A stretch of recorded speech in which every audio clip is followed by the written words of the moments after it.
이재명 대통령이 귀국했습니다. 귀국 현장으로 가보기 전에 오기 전까지의 일들이 사실 중요하거든요. 트럼프 대통령하고 90분 동안 이야기를 했다. 와, 밥 먹는 자리를 활용한 거네요. 이제 가장 큰 성과라고 할 수 있죠. 이번에 이제 G7에서는 2년 연속 우리 대통령이 초청받았다라는 것. 그러면은 뭐 G7 플러스 한국, G7 플러스 뭐 2개 나라 정도라면 우리가 이제 국력을 뭐 주객관적으로 판단할 수 있는 여러 가지 요소가 있지만 대한민국이 어쨌든 10대 강국 안에 들어가 있다는 것을 인정받았다는 것. 이재명 대통령이 또 그런 것들을 끌어냈다는 점에서 중요한데 트럼프 대통령과 관계가 좀 틀릴 거 아니냐 뭐 이렇게 했는데 90분 동안 옆에 앉아서 얘기를 했다는 것은 그 의전이라는 게 어떻습니까? 미국 대통령 옆에 누가 앉느냐는 것은 사전에 의도를 가지 않으면 그렇게 할 수가 없지 않습니까? 네. 대통령이 결국 트럼프 대통령과 함께 뭔가 얘기를 나누었는데 90분 동안 아주 의미심장한 이야기를 했다.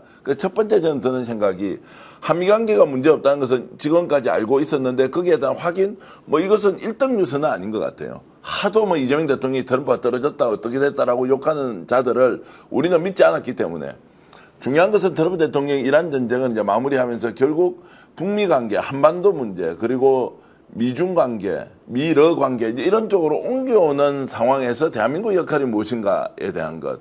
최근에 시진핑 국가주석이 중국 주석이 북한 김정은 위원장을 만나지 않습니까? 그때 저는 이재명 대통령이 뭔가 우리의 메시지를 전달했을 것이고 일단은 북미 정상회담 좀 성사시켜 보자. 미국 중간선거 10월 달에 있는 걸 대비해서 트럼프 대통령이 그런 의지를 가지고 한반도 핵 문제와 관련된 일련의 진전을 북한과 미국이 뭔가 만나면서 큰 이제 성과를 낼 것이다. 라는 면에서 자연스럽게 트럼프 대통령의 한반도에 대한 관심, 이재명 대통령이 지금까지 철저한 준비 이런 것들이 잘 어우러져서 90분 동안 식사 과정에서 있었던 것은 아마 우리가 모르는 획기적인 내용들이 더 앞으로 나올 것이다라고 저는 판단하고 있습니다. 그리고 두 정상 간의 케미도 사실 중요한데 뭐 밥 먹으면서 우리 한번 골프라도 쳐요. 부부 동반으로. 근데 그게 지나가는 얘기가 아니라 트럼프가 그 다음에 다시 확인, 우리 진짜 공 치는 거예요. 뭐 이랬다며요. 네. 이런 건 어떻습니까? 뭐 저도 보도로만 따라갔지만 네. 보도로만 제가 확인한 것만 해도 뭐 한 4차례 정도는 이제 마주치고 막 그랬다고 네네. 하더라고요. 지금 여기서 다루는 건 이제 마크롱 대통령 주최 만찬 장인 걸로 알고 있는데 저기서 뭐 물론 양국 간의 독대 형식의 이제 정상회담은 아니지만 그 90분 동안 옆자리에 앉아 계시면서 많은 얘기들을 한 것 같더라고요. 특히 방금 대표님께 잘 얘기해 주셨지만은 중동 전쟁 해결한 것처럼 북한 문제도 좀 주도적으로 해결해 달라 이런 요청을 대통령께서 하면 트럼프 대통령이 한반도 문제 진전 위해서 좀 성과를 내기 위해서 내가 노력하겠다 이렇게 화답하기도 하고 그다음에 이제 대통령에 대한 평가를 강한 지도자다 이재명 대통령 네네.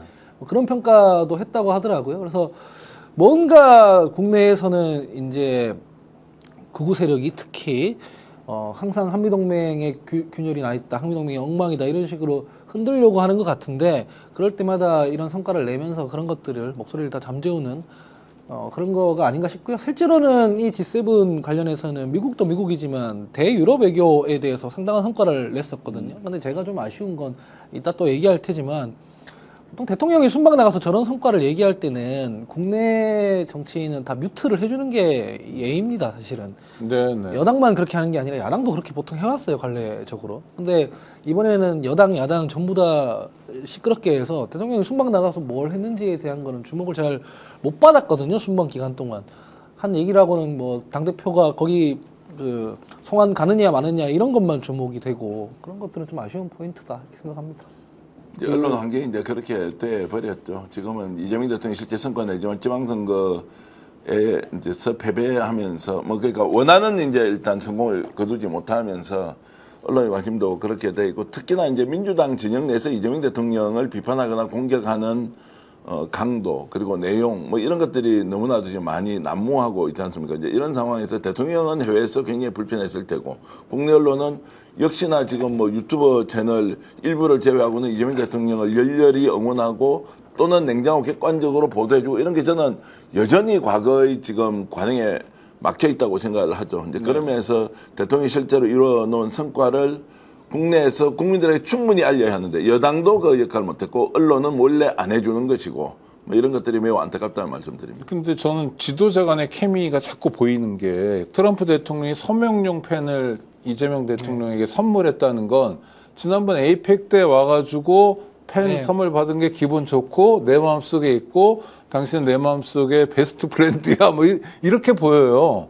그러니까 그게 쭉 이야기가 연결되는 거 아닙니까? 이야기 구조가 있는 것 같고. 우리가 보통 대통령을 외교 천재라는 말을 아, 쓰잖아요. 그거는 상대를 먼저 정확히 파악하는 거거든요. 우리가 트럼프를 가장 이해하기 힘든 지도자라고 생각하는데 사실 트럼프에는 딱 두 가지만 생각하면 될 거예요.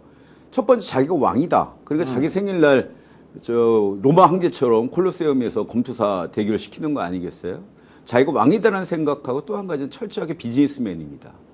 중동 전쟁에서 이란과의 전쟁에서 어설픈 승리라고 자축을 하고 있는데 남은 문제가 이제 배상금 문제가 있죠. 배상금 450조를 동맹국으로부터 걷겠다는 얘기거든요.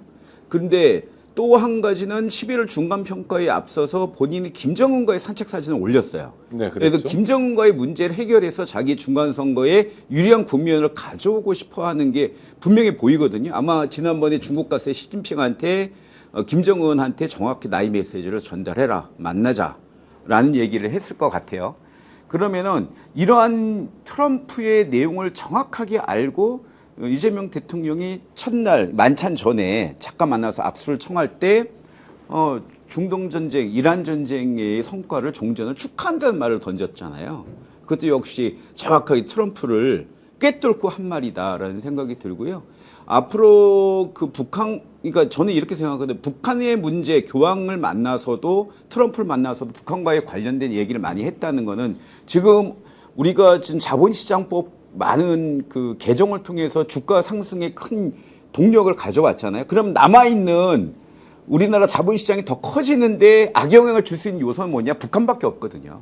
그래서 이거 문제를 해결하고 더 우리나라의 주식시장이나 아니면 경제를 더 탄탄하게 위한 코리아 리스크를 해지하려는 노력을 지금 집중하려고 하시는 거다라는 생각이 좀 들더라고요. 이재명 대통령 뭐 한반도 평화, 남북관계 개선을 위해서 어떤 플랜을 갖고 있다 이렇게 보셔요? 어떻게 평가하십니까? 정계환 대표. 이제 우리는 안을 확실하게 가지고 있죠. 그러나 이제 북한이 지금 현재 우리와 대화를 할 수 있느냐 없느냐가 이제 제일 큰 문제인데 이번에 유럽 가서도 한반도 비핵화를 EU와 함께 좀 쐐기를 박듯이 했던 것이 과연 이제 북한에서 어떻게 반응할 것인가 걱정하는 사람들도 있거든요. 일단은 지금 우리가 먼저 나서서 할 수 있는 게 없다. 네. 예를 들어서 우리가 지금 전시작전 통제권을 가지고 있는 것도 아니고 북한은 일관되게 미국과 뭔가 선행적 조치가 없으면 나머지는 의미가 없다라고 이제 생각을 하기 때문에 우리가 지금 대통령 몇 번 언급했듯이 자 페이스메이커로 역할을 할 테니까 트럼프 대통령이 좀 나서달라. 이것 외에는 현실적으로 선택할 수 있는 게 없습니다. 이번에 시진핑 국가주석이 북한을 방문했을 때도 남북 간의 비핵화와 관련된 어떤 얘기도 하지 못합니다. 이 문제는 결국 미국과 북한이 풀어야 하는 것이기 때문에 중국도 한 발 빼고 있고 뭐 러시아인들 이 문제에 대해서 가타부타 할 수 있는 게 아니기 때문에 이재명 대통령이 정확하게 현재 상황을 인식하고 미국 트럼프 대통령이 나서달라. 중간선거 있고 기회로 딱 보면 지금 이제 올 하반기가 적기가 될 가능성이 높지 않습니까? 네. 그러면 북한은 지금 자 경제 성장도 한국은행 통계를 보더라도 3% 후반대로 지속적으로 지금 경제 성장을 하고 있다고요. 그러면은 뭔가 북한의 개발 사업과 관련해서 대한민국도 참여하고 미국도 참여하고 중국도 참여하는 이런 이제 상황을 좀 연출하려면 트럼프 아니고는 불가능하다라는 인식을 정확하게 하고 있기 때문에 거기에서 가이드하는 역할을 하고 있다. 뭐 이렇게 저는 그 조금 그 한 발 더 나가서 북한 입장에서는 두 가지가 되게 중요할 거예요. 국가적으로 김정은 입장. 하나는 핵을 보유한다는 거를 전 세계에 국제적 공인을 받고 싶어하는 게 첫 번째고 두 번째는 헌법을 최근에 걔네가 지금 고친 것 중에 하나가 뭐냐면 이국가. 적대적 네, 국가. 네. 예. 이건데 우리 저 대한민국에서는 그거를 아직 인정하지 않고 있잖아요. 그러면 최소한 미국과의 직접 대화를 요구하지만 한국을 껴주려면 우리나라를 껴주려면은 북한 입장에서는 이 국가를 인정해라라는 압박을 어느 정도 강하게 할 것이 거기에 대해서 우리가 정부가 어떤 입장을 취해야 될지에 대한 논의가 지금 필요할 것 같아요. 알겠습니다. 관리의 영역일 수밖에 없는 게 뭐 두 분 잘 말씀해 주셨지만 북한에 가할 수 있는 지렛대가 사실 별로 없습니다. 맞아요. 시진핑이 뭐 안보적 차원에서는 군사적 차원에서는 사실상 핵보유국 인정을 해주는 셈이지 않습니까? 그럼요. 그리고 경제적으로는 러시아와의 협력 그 강도가 사실 동맹국 수준으로 올라와서 방금 아까 말씀하셨던 경제 성장률 거기에 영향을 미치는데 보통 우리가 북한 했을 때 다루는 주요 의제는 한반도 비핵화, 선 비핵화 이게 협상의 문법이었단 말이죠. 근데 그게 지금 사실 해체되고 있는 상황이라서 이재명 대통령도 그런 건 인정한 거잖아요. 예, 어떻게 그래- 할 수가 없다. 어떻게 네. 뭐 방법이 없는 네, 거니까. 네. 그래서 이런 경우에는 사실 교황한테 그 가서 좀 방북해달라 이런 것도 했거든요. 네.